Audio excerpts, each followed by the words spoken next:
Coucou tout le monde, à nouveau une petite vidéo pour vous parler de la montre d'Epson, la Renaissance. Voilà, le petit bilan un petit peu parce que ça fait vraiment plusieurs semaines qu'on l'utilise tous et c'est toujours intéressant de faire un petit point. Donc globalement j'en suis extrêmement satisfaite.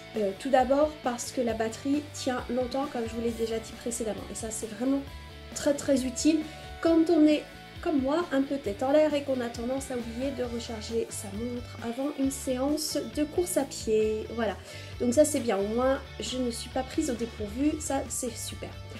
Au niveau de la montre en elle-même, toujours aucun souci à signaler, la solidité est présente, le bracelet tient très bien, je n'ai rien remarqué, elle ne s'use pas, elle ne s'abîme pas. Elle a beau prendre parfois je pense des petits chocs, il n'y a aucun souci par rapport à ça.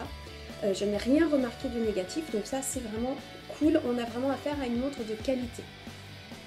Au niveau de l'usage, je regrette toujours la difficulté pour prendre en main la montre. Je trouve qu'elle n'est pas assez intuitive et que ça demande vraiment trop de temps pour pouvoir la maîtriser. Je pense qu'on peut passer à côté de certaines de ses fonctionnalités du coup par peut-être pas envie de se prendre la tête tout simplement, et ça c'est un petit peu regrettable. Donc ce serait bien s'il y avait une petite amélioration à ce niveau là pour que la montre puisse être un petit peu plus simple d'accès pour le commun des mortels, on va dire. Sinon, au niveau du cardio, je suis vraiment, alors là c'est vraiment bien sûr le point fort de la montre, ça c'est génial de courir avec juste une montre au poignet et ne plus avoir de ceinture qui nous irrite, parce que moi en tout cas c'est le cas, je suis tout de suite plein d'irritation. Donc avec la montre au poignet, c'est fini tout ça. Seul bémol bien sûr, c'est quand il fait froid, où on a les manches longues et du coup la montre on ne peut pas la mettre dessus. Donc ça c'est un peu moins pratique, mais ce sera le problème de toute façon pour toutes les montres qui seront avec un cardio-fréquence mètre au poignet. Mais sinon c'est super. Au niveau des données, je n'ai absolument rien à dire. J'ai fait le test avec mon autre montre, je retombe toujours sur mes pattes, c'est toujours la même chose, quelques petites choses, vraiment c'est minime comme différence. J'ai pas constaté de perte du GPS ou du cardio, non, peut-être que j'ai eu de la chance, je crois qu'il y en a qui en ont connu.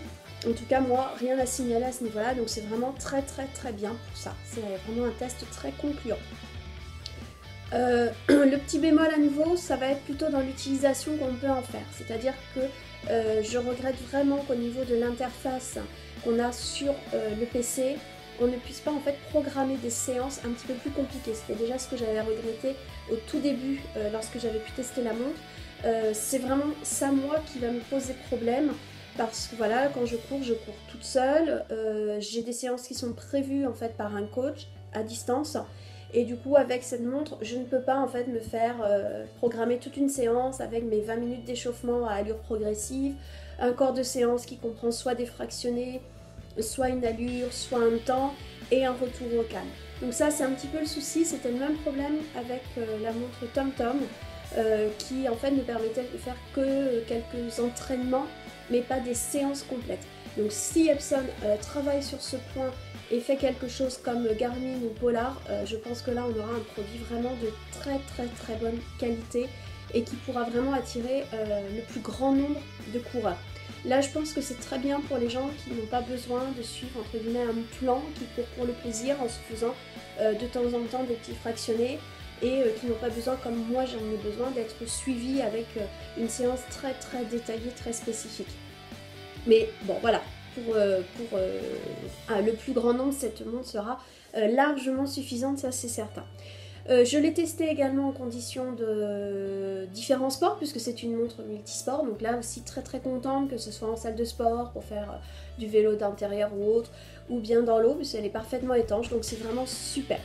Donc globalement, très satisfaite de cette montre qui m'accompagne régulièrement lors de mes sorties. Voilà, le seul bémol c'est vraiment cette interface qui n'est pas assez travaillée pour permettre une vraie progression peut-être je dirais, ou du moins d'avoir des séances beaucoup plus cadrées. C'est vraiment le souci que moi j'ai ressenti, mais sinon une montre à conseiller. Voilà, je vous souhaite une bonne journée, moi je vais bosser, ciao.